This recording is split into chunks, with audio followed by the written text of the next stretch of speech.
This is अंकित श्रीवास्तव। आज का video topic बहुत ही इंटरेस्टिंग होने वाला है सभी पेरेंट्स के लिए, सभी स्टूडेंट्स के लिए। Without wasting any time, let's focus on what the new education policy is all about. सबसे पहले हम न्यू एजुकेशन पॉलिसी 2020 के बैकग्राउंड को देखेंगे। बैकग्राउंड में सबसे पहले एजुकेशन पॉलिसी जो चेंज हुई थी वो हुई थी 1986 में राजीव गांधी जी के द्वारा, ठीक है। उसके बाद सबसे बड़ा चेंज 34 ईयर्स के बाद अभी आया। हालांकि 1992 में भी थोड़ा बहुत चेंज आया था, लेकिन वो इतना बड़ा खास नहीं था। लेकिन 34 ईयर्स के बाद मतलब अभी 2020 में जो चेंज आया है वो बहुत इंटरेस्टिंग है और बहुत सही है मेरे पर्सनल व्यू के हिसाब से भी। Introduced in manifesto of government during election in 2014 only, मतलब कि जब बीजेपी गवर्नमेंट आ रही थी उन्होंने अपने मैनिफेस्टो मतलब होता है जिसमें गवर्नमेंट अपनी प्लान्स एंड पॉलिसीज बताती है, उसी समय गवर्नमेंट ने बता दिया था कि हम जो है कंट्री की डेवलपमेंट के लिए न्यू एजुकेशन पॉलिसी लाएंगे जो एजुकेशन सिस्टम को चेंज करके रख देगी। तो यहां पर वही पॉलिसी का इंट्रोडक्शन 2014 में ही हो चुका था।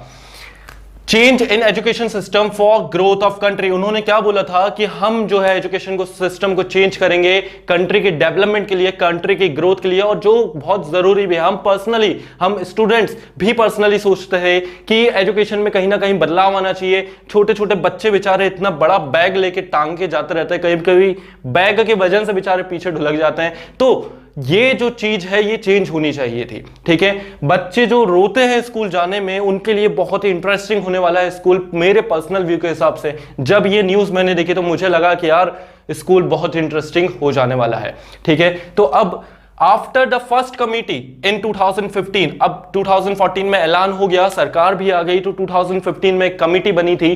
किनके द्वारा वो लीड थी? सुब्रमण्यम के द्वारा, जिसमें 5 मेंबर्स थे। लेकिन कुछ ऐसा हो गया कि वो पॉलिसी इतनी इफेक्टिव नहीं रही और वो कैंसिल हो गई। फिर दोबारा से कस्तूरी रंजन जी को, जो कि इसरो के पूर्व वैज्ञानिक रह चुके हैं, कस्तूरी रंजन जी को यहां पर लीड करा उन्होंने इस न्यू एजुकेशन पॉलिसी को। और उन्होंने अपने सारे पॉइंट्स प्रेजेंट करे गवर्नमेंट को 31 मई 2019 को, जिसको कैबिनेट ने बहुत रिसेंटली 29 जुलाई 2020 में एक्सेप्ट कर लिया है। हालांकि ये जो बिल है अभी ये बिल ही है, लॉ नहीं बन पाया, एक्ट नहीं बन पाया है। ये एक्ट तब बनेगा जब ये पार्लियामेंट में एक्सेप्ट हो जाए, लेकिन पार्लियामेंट में अभी बीजेपी की ही मैक्सिमम सीट्स हैं, तो एक्सेप्ट हो ही जाना पक्का है, ठीक है। अब ये जो एक्ट है, इस एक्ट के अंदर कौन कौन सी बातें, मेन जो पॉइंट है जो इफेक्ट करेंगे स्टूडेंट्स को, जो इफेक्ट करेंगे पेरेंट्स को, वो हम देखेंगे, ठीक है।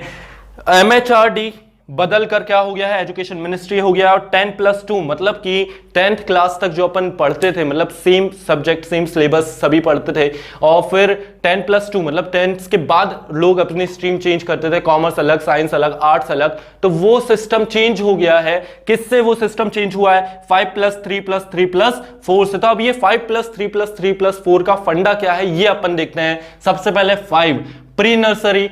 अच्छा, यहां पर स्कूलिंग को जो है वो 5 ईयर, 3 ईयर, 4 ईयर में डिवाइड कर दिया गया है। यहां आपके बर्थ से कोई रिलेशन नहीं है, यहां रिलेशन है आप कौन से दिन, मतलब आपका फर्स्ट डे स्कूल में क्या है उससे रिलेशन है, ठीक है। मतलब जो 5 ईयर स्टार्ट होंगे वो बर्थ से नहीं होंगे, वो जब आप स्कूल में पहला कदम रखोगे उस दिन से वो 5 ईयर स्टार्ट होंगे, ठीक है। तो पहले 5 ईयर्स में बच्चे pre nursery, nursery, KG, first class, second class, ये पढ़ेंगे पहले 5 ईयर में, स्कूलिंग के 5 ईयर में, जहां पर फाउंडेशन पढ़ाया जाएगा और स्टडी होगी गेम्स के द्वारा। मतलब जो बच्चे बेचारे बैग टांग के जाते थे, ठीक है, बैग के वजन से ही पीछे हो जाते थे, तो वो चीज अब यहां पर नहीं होगी और उनको गेम्स खिलाते हुए सिखाया जाएगा, ठीक है। और साथ ही रीजनल लैंग्वेज का भी बहुत बड़ा चेंज आया, वो अपन अभी आके देखते हैं।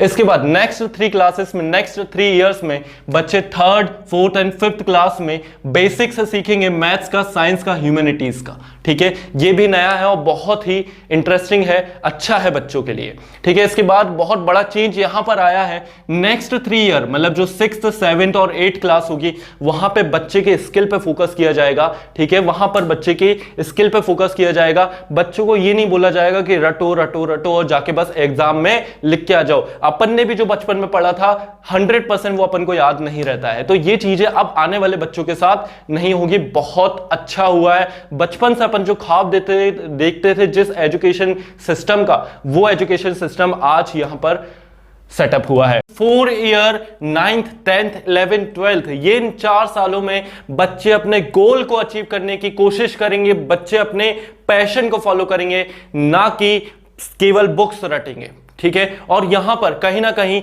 साइंस, कॉमर्स और आर्ट्स के जो बॉर्डर्स है उनको भी यहां पे हटाया गया है, ठीक है। मतलब कि जो बच्चे आर्ट्स लेते थे पहले, उनको तो मतलब ऐसे देखते थे कि पता नहीं क्या कर रहे हैं, मतलब ये कुछ कर ही नहीं रहे, ठीक है।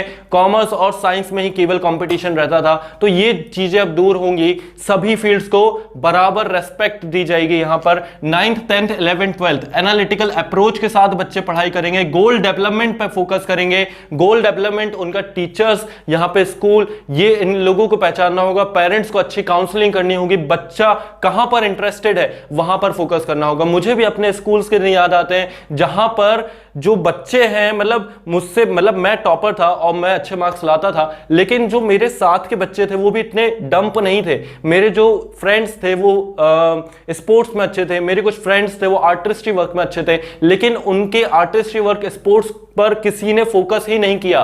तो वो चीज अब आने वाले बच्चों के साथ नहीं होंगी। मतलब बच्चे वहां पर साइंस लेने के साथ साथ अपने पर्टिकुलर आर्ट को फॉलो कर सकता है। अगर बच्चा पेंटिंग में अच्छा है तो वो पेंटिंग को फॉलो कर सकता है, अगर बच्चा स्पोर्ट्स में अच्छा है, पॉटरी में अच्छा है, तो वो ये सारी चीजें कर सकता है। तो यहां पर 4th 9th and 11th 12th analytical approach, बच्चे के गोल डेवलपमेंट पे फोकस किया जाएगा, depending on the strength of student, ठीक है। कॉलेज लेवल पे क्या असर हुआ है एजुकेशन पॉलिसी 2019 का, वो भी बहुत इंटरेस्टिंग है और बहुत यूजफुल है, ठीक है। Multiple entry and exit system with credit transfer, इसका मतलब यह है कि ज्यादातर देखा होगा, मेरी खुद की मदर जिन्होंने कॉलेज जो है 2 साल में छोड़ दिया, बहुत सारे ऐसे लोग होते हैं जो कॉलेज ड्रॉप आउट कर देते हैं फाइनेंशियल कंडीशन की वजह से, फैमिली कंडीशंस की वजह से, तो वो मल्टीपल एग्जिट एंड एंट्री, मतलब वो एंट्री दोबारा से ले सकते हैं विद क्रेडिट ट्रांसफर, मतलब उनका वो जो साल है वो वेस्ट नहीं होगा, ठीक है। जैसे बहुत लोग होते हैं, बहुत बच्चे होते हैं, फाइनेंशियल कंडीशन की वजह से उनको पढ़ाई बीच में छोड़नी पड़ जाती है। 1 साल उन्होंने बीटेक करा, फिर उन्होंने पढ़ाई छोड़ दी, तो वो जो 1 साल बीटेक का है वो वेस्ट नहीं जाएगा, उसके लिए भी उनको सर्टिफिकेट मिल जाएगा, उनके क्रेडिट स्कोर में रिकॉर्ड हो जाएगा। अब यहां पर वो क्या है, क्रेडिट बैंक क्या है, वो अपन देखते हैं। अगर कोई बच्चा 1 साल में पढ़ाई को छोड़ देता है तो उसको सर्टिफिकेट मिलेगा, अगर कोई बच्चा 2 साल में पढ़ाई छोड़ देता है उसको डिप्लोमा मिलेगा, और 4 ईयर में तो फिर डिग्री मिल ही जाती है। एकेडमिक क्रेडिट्स, मतलब जो उसने अगर 1 साल में या 2 साल में पढ़ाई को छोड़ दी तो वो एकेडमिक क्रेडिट्स कहलाएगा, will be added in academic bank of credit to be used in job, मतलब वो जो एकेडमिक बैंक होगा उसमें आपके एकेडमिक क्रेडिट्स लिखाएंगे, और वो जब आप जॉब्स लेने जाएंगे, इंटरव्यू में आपके काम आएंगे कि हाँ आप इस फील्ड में भी आपने टाइम दिया है। मतलब पहले ये होता था कि अगर कोई स्टूडेंट, किसी स्टूडेंट ने पहले 2 साल बीटेक के करे और फिर वो नहीं उसको पसंद आ रहा है, वो बैंकिंग की तैयारी करने लग गया, तो वो 2 साल उसके वेस्ट हो जाते हैं कंप्लीटली, वो अब यहां पर नहीं होगा। मतलब वो भी बच्चे के यूजफुल माने जाएंगे और माना जाएगा कि he has done something in that 2 years, ठीक है। अब नेक्स्ट यहां पे ओवरऑल इफेक्ट क्या आया है इस न्यू एजुकेशन पॉलिसी का, वो यहां पर देखते हैं।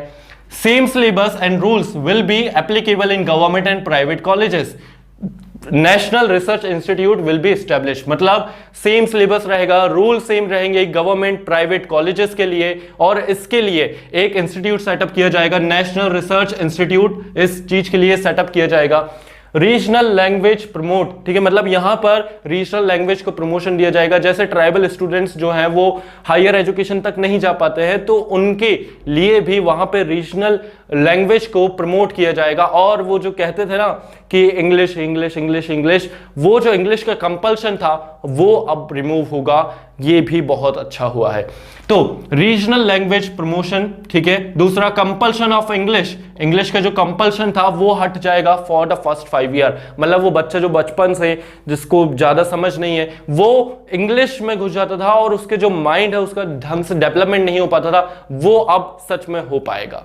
क्लियर है। Vocational courses including coding from class 6, class 6 से ही मैंने आपको बताया कि क्लास 6 से ही बच्चे के स्किल डेवलपमेंट पे फोकस करा जाएगा। मतलब बच्चा जो है अपना कोर्स चूज कर सकता है।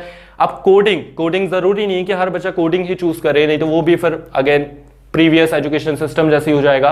उसकी इंटरेस्ट के हिसाब से, उस पर्टिकुलर स्टूडेंट के इंटरेस्ट के हिसाब से वो अपना कोर्स चूज कर सकता है। पॉटरी हो सकता है, कारपेंट्री हो सकता है, इलेक्ट्रिशियन हो सकता है, जो भी कोर्स उसको इंटरेस्टिंग लग रहा है, जिसमें वो पैशनेट है, वो यहां पर वो चूज कर सकता है और उसमें अपनी फील्ड, अपने आप को डेवलप कर सकता है विद इंटर्नशिप। मतलब अगर वो कोडिंग चूज करता है तो वहां पर वो जो है, वो पर्टिकुलर स्टूडेंट जो है, वो छोटे छोटे प्रोजेक्ट कंपनीज के द्वारा जो मिलते हैं उसको बना पाएगा। मतलब कि 6 क्लास से ही बच्चे का यहाँ पे डेवलपमेंट होगा। और पता है ये चीज पहले ही चाइना में आ चुकी है, ये इंडिया में बहुत लेट आई है, लेकिन दूसरी कंट्रीज में ये पहले ही आ चुकी है। इसके बाद नेक्स्ट होगा सेमेस्टर एग्जाम सिस्टम।